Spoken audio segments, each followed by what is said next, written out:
Hello my dear friend and my dear student, मेरे इस YouTube channel में आप सभी लोगों का स्वागत है। मैं आप लोगों को इसमें बीए थर्ड ईयर 6 सेमेस्टर से राजनीति विज्ञान विषय का द्वितीय प्रश्न पत्र अंतर्राष्ट्रीय संबंध और राजनीति पढ़ा रहा हूं। अंतर्राष्ट्रीय संबंध और राजनीति के इस क्रम में पिछले वीडियो में मैंने यूनिट 6 से मेकांग गंगा सहयोग के बारे में बताया था। इस वीडियो के अंतर्गत मैं आपको यूनिट 7 से वैश्वीकरण के बारे में बताने जा रहा हूं, ग्लोबलाइजेशन। इस वीडियो में हम जानेंगे कि ग्लोबलाइजेशन क्या है, इसकी अवधारणा क्या है, इसकी विशेषताएं क्या है, इसका प्रभाव क्या है और राष्ट्रीय संप्रभुता पर वैश्वीकरण का प्रभाव क्या है। तो आइए चलते हैं वैश्वीकरण की ओर, जानते हैं वैश्वीकरण है क्या, व्हाट इज ग्लोबलाइजेशन। तो जैसा कि हम वैश्वीकरण को जानते हैं, वैश्वीकरण शब्द जो है यह बहुत ही प्रचलित हो चुका है और पूरे विश्व में वैश्वीकरण का, ग्लोबलाइजेशन का प्रचलन हो रहा है। और इस ग्लोबलाइजेशन के द्वारा ही समस्त विश्व एक देश के रूप में पिरोता हुआ नजर आ रहा है। इस वैश्वीकरण के द्वारा ही हम ग्लोबल विलेज की कल्पना कर सकते हैं। ग्लोबल विलेज का कॉन्सेप्ट साकार हो रहा है। इस वैश्वीकरण के द्वारा विभिन्न देशों के मध्य अंतर संबंध स्थापित हुए हैं, यानी कि एक देश दूसरे देश से जुड़ना प्रारंभ कर दिए हैं, जुड़ गए हैं। एक देश दूसरे देश से जुड़ गए हैं और जुड़कर एक दूसरे से संबंध स्थापित करके विभिन्न प्रकार की प्रगति कर रहे हैं। व्यापार में, औद्योगिक विकास में, प्रशासनिक क्षेत्रों में, राजनीतिक क्षेत्रों में, सामाजिक क्षेत्रों में, आर्थिक क्षेत्रों में, सांस्कृतिक क्षेत्रों में, शैक्षिक क्षेत्रों में इत्यादि विभिन्न क्षेत्रों में यह विकास कर रहे हैं और विभिन्न क्षेत्रों में वह एक दूसरे पर निर्भर हो चुके हैं।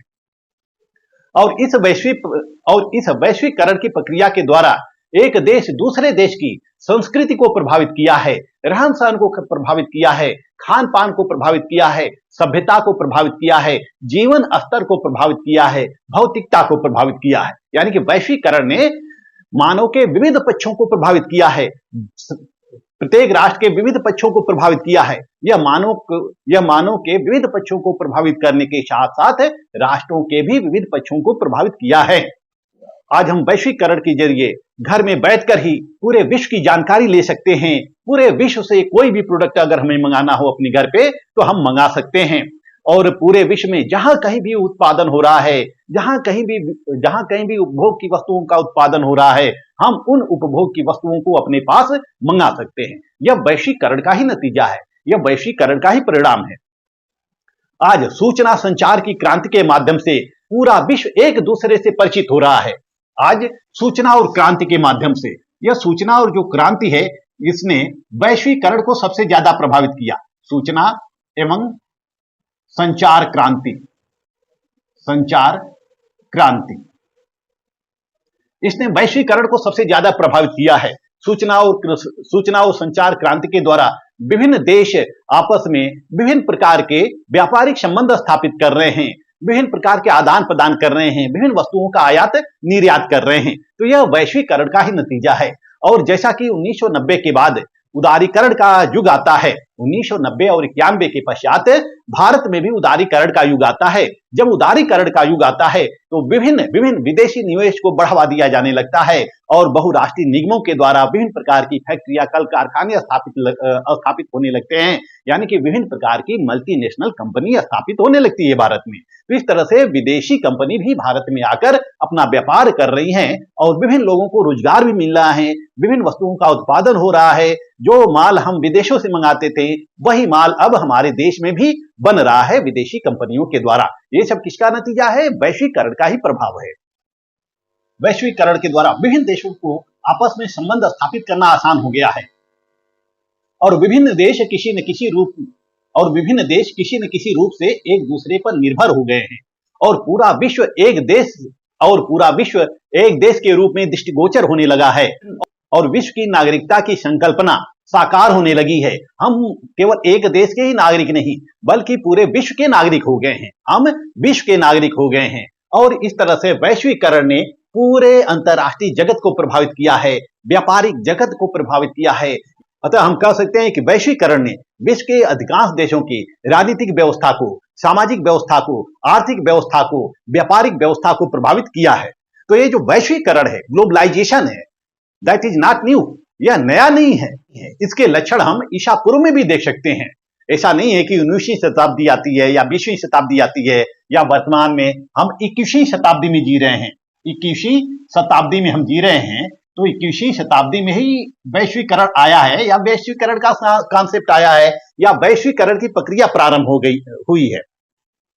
वैसे बहुत तेजी से यह 19वीं और 20वीं शताब्दी में वैश्वीकरण की प्रक्रिया प्रारंभ हुई है, लेकिन वैश्वीकरण के लक्षण हम ईसा पूर्व में भी देख सकते हैं। जैसे कि हम देखते हैं कि 322 ईसा पूर्व, 322 ईसा पूर्व बिफोर क्राइस्ट, जो यूनान का शासक था सिकंदर महान, इसने विश्व विजेता बनने का सपना देखा था और विश्व विजय की यात्रा पर निकल चुका था और अधिकांश देशों को इसने कब्जा भी कर लिया था, अधिकांश देशों को इसने अपने अधीन भी कर लिया था और अधिकांश देशों को जीतते जीतते यह भारत के सिंधु नदी तक भी आया था और वहां पर कोरस से युद्ध हुआ था और फिर सिकंदर की सेना और सिकंदर सिंधु नदी से वापस चले जाते हैं।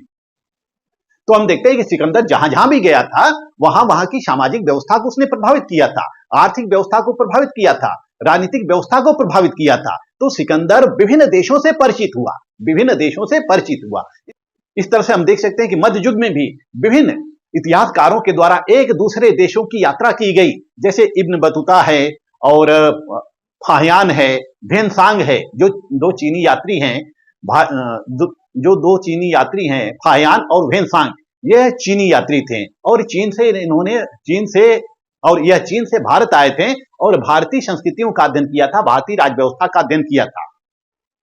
तो ऐसा नहीं है कि वर्तमान समय में ही हम एक दूसरे देशों से परिचित हो रहे हैं, बल्कि आज से कई हजारों साल पूर्व भी लोग एक दूसरे देशों से परिचित होते रहे हैं और एक दूसरे देशों से व्यापारिक संबंध स्थापित होते रहे हैं।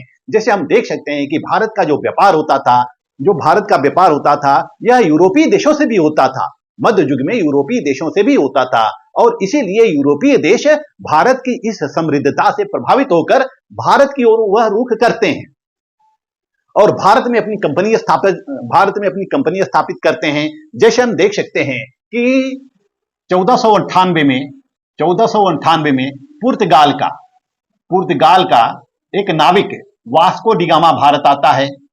वास्को डिगामा भारत आता है और भारत जब आता है तो यह कालीकट के राजा से संधि कर लेता है और अपना व्यापार प्रारंभ कर देता है। विभिन्न वस्तुओं का भारत में व्यापार करता है, भारत से विभिन्न कच्चे माल को ले जाता है और अपने देश को वह बेचता है। जैसे कि काली मिर्च हो गई, काली मिर्च की खेती दक्षिण में बहुत तायत से होती थी। काली मिर्च, अफीम, रेशम, सूत वगैरह विभिन्न वस्तुओं का उत्पादन होता था दक्षिण भारत में और विभिन्न वस्तुओं पर इन्होंने पुर्तगाली कंपनी कब्जा कर रखा था और इन विभिन्न वस्तुओं को वह अपने देश ले जाता था और ऊंचे दामों पर बेचता था। तो इस तरह से पुर्तगाली कंपनी सबसे पहले भारत में पुर्तगाली कंपनी आती है और जब पुर्तगाली कंपनी आती है तो इसके पश्चात हम देख सकते हैं कि 1600 ईस्वी में ब्रिटिश ईस्ट इंडिया कंपनी भी भारत आती है। British east India company Bharat आती है सन 1600 ईस्वी में। उसमें भारत के सम्राट होते हैं जहांगीर और ब्रिटिश ईस्ट इंडिया कंपनी का जो अधिकारी होता है सर थॉमस रो, वह जहांगीर के दरबार में जाता है। 1615 में अनुमति पत्र प्राप्त कर लेता है व्यापार करने के लिए। तो इस तरह से 1600 ईस्वी में दूसरी कंपनी आ जाती है, ब्रिटिश ईस्ट इंडिया कंपनी। फिर हम देखते हैं कि सन 1602 में डच ईस्ट इंडिया कंपनी आती है। सन 1602 में डच ईस्ट इंडिया कंपनी आती है भारत में। यह हालैंड की कंपनी होती है। इसी तरह से 1616 में डेनमार्क की डेनिश ईस्ट इंडिया कंपनी आती है। ईस्ट इंडिया कंपनी आती है भारत में। फिर हम देखते हैं 1664 में फ्रेंच ईस्ट इंडिया कंपनी आती है। French east India company Bharat आती है। इस तरह से भारत में ये 5 कंपनियां हो गई थी और पांचों कंपनियां पूरे भारत में व्यापार करती रहती हैं। ये जो 5 कंपनियां भारत में आती है यह केवल भारत में ही व्यापार नहीं करती हैं, बल्कि यह विभिन्न एशिया महाद्वीप के और अफ्रीका महाद्वीप के, अमेरिका महाद्वीप, इन विभिन्न देशों में जाती हैं, इन विभिन्न महाद्वीपों में जाती हैं और वहां पर व्यापार करना प्रारंभ करती हैं। ये विभिन्न यूरोपीय कंपनियां, जैसे स्पेन की कंपनी होती है, हालैंड की कंपनी, जैसे स्पेन की, हालैंड की, और ब्रिटिश ईस्ट इंडिया और ब्रिटेन की, पुर्तगाल की, ये विभिन्न कंपनियां होती हैं जिन्होंने कि अफ्रीका में जाकर, अमेरिका में जाकर व्यापार करना प्रारंभ किया, और वहां के भौगोलिक, राजनीतिक और आर्थिक सामाजिक स्थिति को देखते हुए वहां पर उन्होंने कब्जा करना प्रारंभ कर दिया। और जैसे कि अमेरिका के विभिन्न कंट्री जो थे वो स्पेन के गुलाम थे, पुर्तगाल के गुलाम थे, और कुछ country British east India company के गुलाम थे। इसी तरह से हम भारत में भी देख सकते हैं कि विभिन्न कंपनियां भारत में आती हैं और भारत में व्यापार करना प्रारंभ कर देती है, परंतु इन विभिन्न कंपनियों के बीच कंपटीशन चलता है। इसमें सबसे सशक्त कंपनी होती है, सबसे मजबूत कंपनी होती है ब्रिटिश ईस्ट इंडिया कंपनी। ये जो पुर्तगाली कंपनी होती है यह केवल दक्षिण के राज्यों तक ही सीमित कर रह जाती है। जैसे कि दक्षिण के कुछ राज्यों को यह उपनिवेश बना लेती है। जैसे कि हम देख सकते हैं कि गोवा यह पुर्तगाल के अधीन होता है, गोवा पुर्तगाल के अधीन होता है। और भारत जब स्वतंत्र होता है तो 1961 में गोवा को पुर्तगालियों के चंगुल से मुक्त कराया जाता है, गोवा को स्वतंत्र कराया जाता है पुर्तगालियों के चंगुल से। इसी तरह से हम देख सकते हैं कि British east India company Bharat में आती है, और यह 1765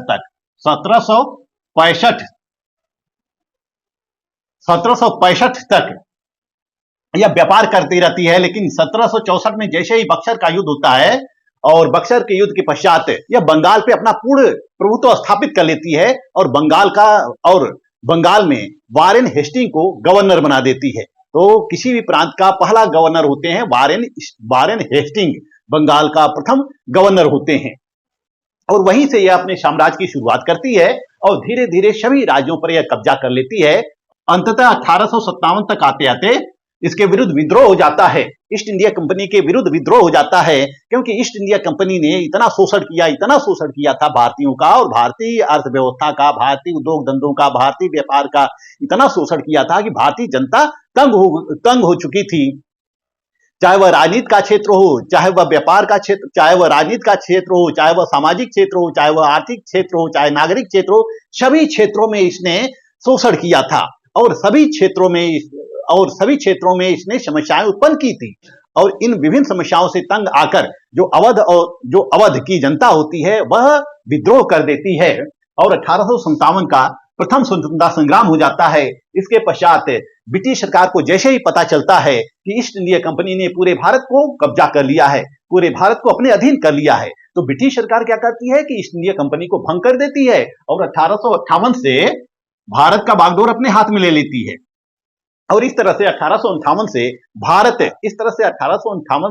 ब्रिटिश सरकार का उपनिवेश बन जाता है, ब्रिटिश साम्राज्य के अधीन हो जाता है। वहीं हम देखते हैं कि जो डच ईस्ट इंडिया कंपनी होती है यह बहुत दिनों तक टिक नहीं पाती है, यह बहुत दिनों तक टिक नहीं पाती है, और यह भी भारत से चली जाती है। फिर 1616 में जो डेनिश ईस्ट इंडिया कंपनी होती है यह भी ब्रिटिश ईस्ट इंडिया कंपनी का मुकाबला नहीं कर पाती है, और भारत से यह भी पलायन कर जाती है। और फिर 1664 में जो फ्रेंच ईस्ट इंडिया कंपनी आती है, तो फ्रेंच ईस्ट इंडिया कंपनी और ब्रिटिश ईस्ट इंडिया कंपनी, इन्हीं दो कंपनियों के बीच मुख्य संघर्ष होता है। जैसे कि 1742 की लड़ाई होती है, 1748 की लड़ाई होती है, इसी तरह से विभिन्न लड़ाइयां होती है, और दोनों कंपनियों को आपस में समझौता करना पड़ता है। और समझौता यह होता है कि फ्रेंच ईस्ट इंडिया कंपनी को दक्षिण के कुछ राज्यों से ही संतोष करना पड़ता है, यानी कि फ्रेंच ईस्ट इंडिया कंपनी दक्षिण के कुछ राज्य जैसे यनाम, माहे, पांडिचेरी इत्यादि विभिन्न राज्यों से इसको संतोष करना पड़ता है, और विभिन्न राज्यों को यह उपनिवेश बना लेती है, और इसका व्यापार का दायरा इन्हीं दक्षिण के कुछ राज्यों तक हो जाता है, जबकि ब्रिटिश ईस्ट इंडिया कंपनी का दायरा जो होता है वह पूरा भारत हो जाता है। परंतु जैसे ही भारत में राष्ट्रीय चेतना जागृत होती है वैसे ब्रिटिश सरकार का भी विरोध होने लगता है, और अंततः 1947 तक आते आते भारत भी आजाद हो जाता है, भारत भी ब्रिटिश ईस्ट इंडिया कंपनी के प्रभाव से मुक्त हो जाता है, यानी कि 1947 तक भारत भी आजाद हो जाता है। वहीं जब संप्रभु सरकार की स्थापना होती है तो पांडिचेरी, यनाम, माहे को भी फ्रांस के चंगुल से मुक्त कराया जाता है, गोवा को भी पुर्तगाली शासन से मुक्त कराया जाता है। इस तरह से एक स्वतंत्र भारत की स्थापना होती है, और राष्ट्रीय सरकार की स्थापना होती है। तो हम देखते हैं कि ये जो विभिन्न कंपनियां जो भारत में आई, चाहे वह पुर्तगाली कंपनी हो, चाहे वह ब्रिटिश ईस्ट इंडिया कंपनी हो, चाहे डच हो, चाहे डेनिश हो, चाहे फ्रेंच ईस्ट इंडिया कंपनी हो, इसने भारत के विविध क्षेत्रों को प्रभावित किया है।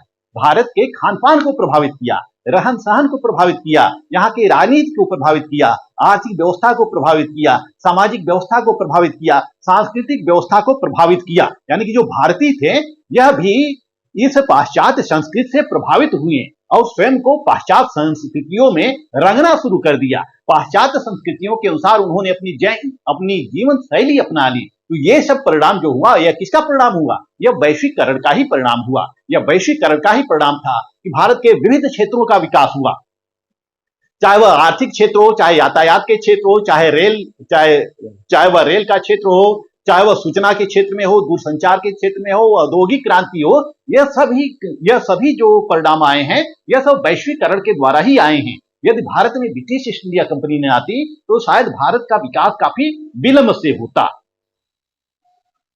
तो इस तरह से हम देख सकते हैं कि यूरोपीय जगत ने पूरे विश्व को प्रभावित किया, चाहे वह एशिया महाद्वीप हो, चाहे वह अफ्रीका महाद्वीप हो, चाहे वह अमेरिका महाद्वीप हो। यूरोपीय कंपनियों ने या यूरोपीय लोगों ने विभिन्न संस्कृतियों को प्रभावित किया और विभिन्न क्षेत्रों का इन्होंने विकास भी किया। उपनिवेश बनाए तो वह उन उपनिवेशों का विकास भी किया, उसमें आधुनिकता का संचार भी किया।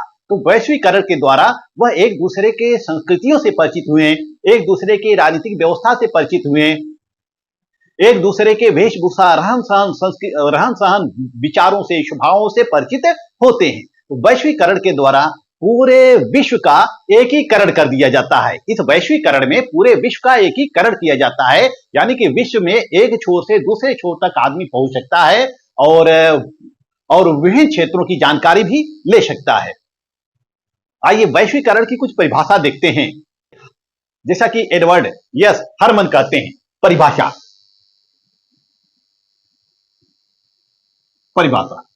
एडवर्ड यश हरमन। एडवर्ड यश हरमन कहते हैं कि वैश्वीकरण विभिन्न राष्ट्रों की सीमाओं के आर पार प्रबंधकीय विस्तार एवं क्रियाशील प्रक्रिया है, एवं साथ ही साथ राष्ट्रीय सीमाओं के पास सुविधाएं तथा आर्थिक संबंधों की एक संरचना भी है, जिसका लगातार विकास हो रहा है और साथ ही इसमें परिवर्तन भी हो रहा है। वहीं बेलिश एवं स्मिथ कहते हैं, बेलिश एवं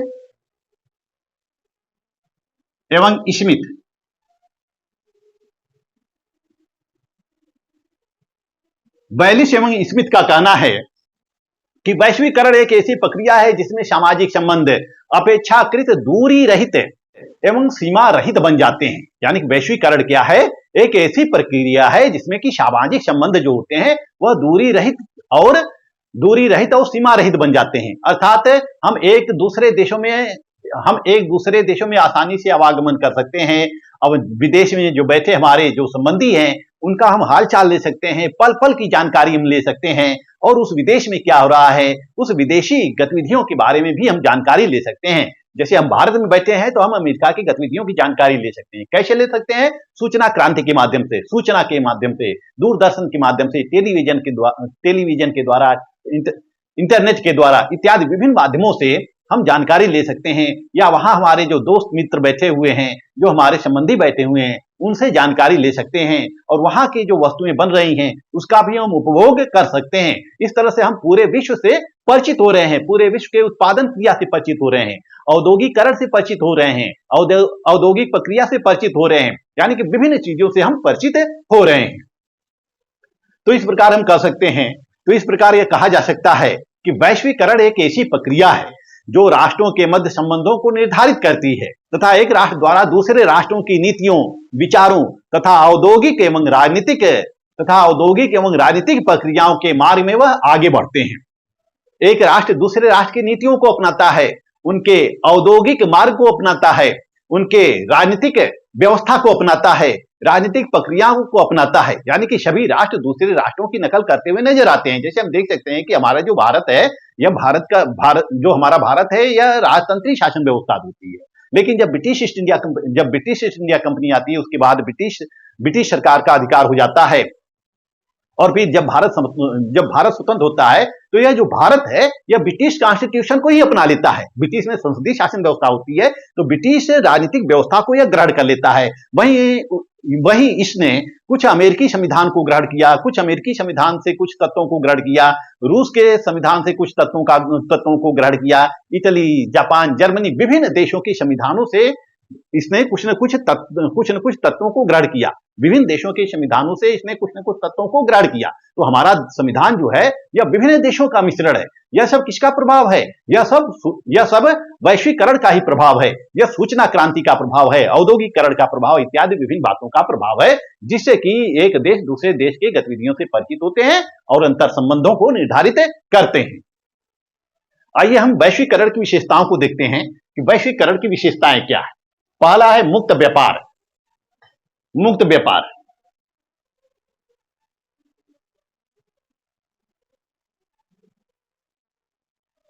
हम देखते हैं कि वैश्वीकरण की प्रक्रिया के द्वारा उद्योगों का विस्तार हुआ है। विभिन्न देशों में उद्योग धंधे स्थापित हुए हैं। जैसा कि 18वीं शताब्दी में जब सबसे पहले यूरोप में औद्योगिक क्रांति होती है, यूरोप के बाद एशिया, अफ्रीका, अमेरिका, विभिन्न देशों में औद्योगिकरण होता है। तो यह किसका परिणाम है? वैश्वीकरण का ही परिणाम है। औद्योगिकरण के द्वारा विभिन्न देश में उद्योग धंधों का विकास होने लगता है, कल कारखाने स्थापित होने लगते हैं और सभी देशों को व्यापार करने की छूट प्रदान कर दी जाती है। यानी कि एक देश दूसरे देश में निर्बाध रूप से व्यापार कर सकता है और विदेशों में भी वह उद्योग धंधे स्थापित कर सकता है, मिल, फैक्ट्रियां, कल कारखाने स्थापित कर सकता है। और जब औद्योगिकरण की प्रक्रिया होती है विभिन्न देशों में, किसी भी देश की जब औद्योगिकरण की प्रक्रिया होती है तो सकल घरेलू उत्पाद में वृद्धि होता है। सकल घरेलू उत्पाद की वृद्धि होती है, उसका आर्थिक स्तर बढ़ता है, किसी भी राष्ट्र का आर्थिक स्तर बढ़ता है। जैसे हम देख सकते हैं कि भारत में 1991 के पश्चात उदारीकरण होता है। उदारीकरण 1991 के पश्चात उदारीकरण का युग आता है और जब उदारीकरण का युग आता है तो भारत में विभिन्न मल्टीनेशनल कंपनियां स्थापित होने लगती हैं, विभिन्न विदेशी निवेश होने लगते हैं, जिससे कि भारत ने आर्थिक क्षेत्रों में प्रगति की। इस तरह से हम देखते हैं कि वैश्वीकरण के द्वारा मुक्त व्यापार को प्रोत्साहन मिला है। किसी भी देश में व्यापार करने की खुली छूट प्रदान की गई है और व्यापारिक नियमों में ढील प्रदान की गई है, उद्योग धंधों में ढील प्रदान की गई है। फिर देखते हैं रोजगार में वृद्धि। इस वैश्वीकरण के द्वारा विभिन्न देशों का औद्योगिकरण हुआ है और जब विभिन्न देशों का औद्योगिकरण हुआ तो रोजगार में भी सृजन हुआ है। विभिन्न देशों में मल्टीनेशनल कंपनियां स्थापित होती हैं, बहुराष्ट्रीय कंपनियां स्थापित होती हैं और बहुराष्ट्रीय कंपनियों में वहां के स्थानीय लोगों के और उस देश के निवासियों को रोजगार करने का अवसर प्राप्त हुआ है, रोजगार में वृद्धि हुई है।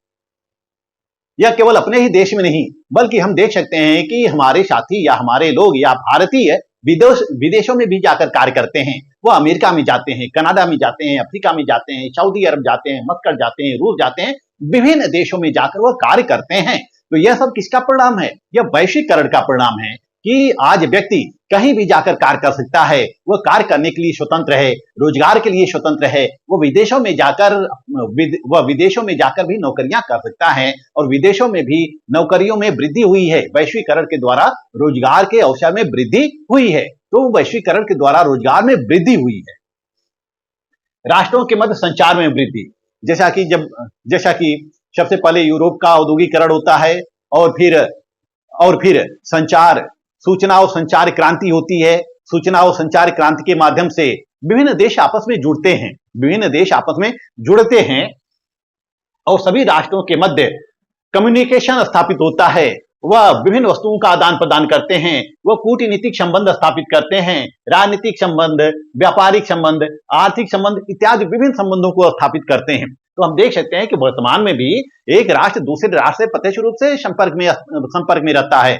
आज भारत में कुछ होता है या अमेरिका में कुछ होता है तो अमेरिका का राष्ट्रपति भारत के प्रधानमंत्री से वह हॉटलाइन बात कर सकता है और फिर तुरंत बात करके वैश्विक समस्याओं पर चर्चा कर सकता है। हम देखते हैं कि कोरोना काल में वीडियो कॉन्फ्रेंसिंग के द्वारा हम देखते हैं कि कोरोना काल में जब पूरा विश्व इस महामारी के संकट से जूझ रहा था, तो विभिन्न संगठनों ने वीडियो कॉन्फ्रेंसिंग के द्वारा सेमिनार आयोजित किया और उस सेमिनार विभिन्न वीडियो कॉन्फ्रेंसिंग के द्वारा सम्मेलन किया और इस सम्मेलन में तत्कालीन समस्याओं से निपटने के लिए उन्होंने समाधान भी निकाला।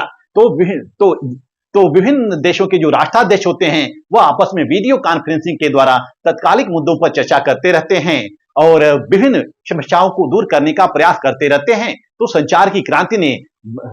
संचार और सूचना की क्रांति ने विभिन्न विश्व को आपस में जोड़ दिया और यह सब किसका परिणाम रहा है? वैश्वीकरण का ही परिणाम रहा है। परस्पर निर्भरता, हम देखते हैं कि एक देश दूसरे देश पे निर्भर हो गया है, किसी न किसी रूप में निर्भर हो गया है। जिस तरह से हम आत्मनिर्भर नहीं हो सकते हैं, पूर्ण रूप से हम आत्मनिर्भर नहीं हो सकते हैं, हम अपने विभिन्न वस्तुओं के लिए दूसरे लोगों पर निर्भर रहते हैं।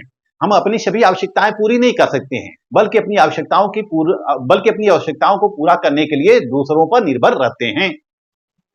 इसी तरह से एक राष्ट्र आत्मनिर्भर नहीं हो सकता है, उसके यहाँ कुछ संसाधनों की कमी हो सकती है, तो वह उन संसाधनों की पूर्ति दूसरे देशों से करता है। तो इस तरह से एक राष्ट्र दूसरे राष्ट्र पर निर्भर हो गया है। हम देखते हैं कि भारत में विभिन्न वस्तुओं का आयात होता है जो भारत में पैदा नहीं होती है, वो उन वस्तुओं का आयात बाहर से होता है, विदेशों से होता है, और जो विदेशों में पैदा नहीं होता है वह भारत से निर्यात किया जाता है। तो जो आयात निर्यात की गतिविधि है, आयात निर्यात की जो प्रक्रिया होती है, उसके माध्यम से प्रत्येक राष्ट्र एक दूसरे पर निर्भर हो गया है और परस्पर निर्भरता बढ़ी है। यह सब किसके द्वारा हुआ है? आवागमन के विकास के द्वारा हुआ है, यातायात के विकास के द्वारा हुआ है, संचार साधनों के विकास के द्वारा हुआ है, सूचना क्रांति के द्वारा यह सब हुआ है। तो विभिन्न राष्ट्र एक दूसरे पर निर्भर हुए हैं। जैसे हम देखते हैं कि भारत अपना हथियार फ्रांस से मंगाता है, रूस से मंगाता है, राफेल को वह फ्रांस से मंगाता है। इसी तरह से विभिन्न वस्तुओं का उत्पादन, उपभोग की वस्तुओं का उत्पादन वह विदेशों से करता रहता है। सांस्कृतिक आदान प्रदान, वैश्वीकरण की प्रक्रिया ने सांस्कृतिक आदान प्रदान भी किया है। हम जब विदेश में हैं, जैसे वैश्वीकरण की प्रक्रिया ने सांस्कृतिक आदान प्रदान भी किया है। हम पाश्चात्य सभ्यता में ढल रहे हैं, पाश्चात्य संस्कृति में रंग रहे हैं, पाश्चात्य शैली को अपना रहे हैं। यह सब किसका परिणाम है? यह वैश्वीकरण का ही परिणाम है कि हम अमेरिका जाते हैं तो अमेरिका के कल्चर को अपना लेते हैं, भारत रहते हैं तो भारत के कल्चर को अपना लेते हैं। तो इस तरह से विभिन्न संस्कृतियों का भी आदान प्रदान होता रहता है वैश्वीकरण के द्वारा।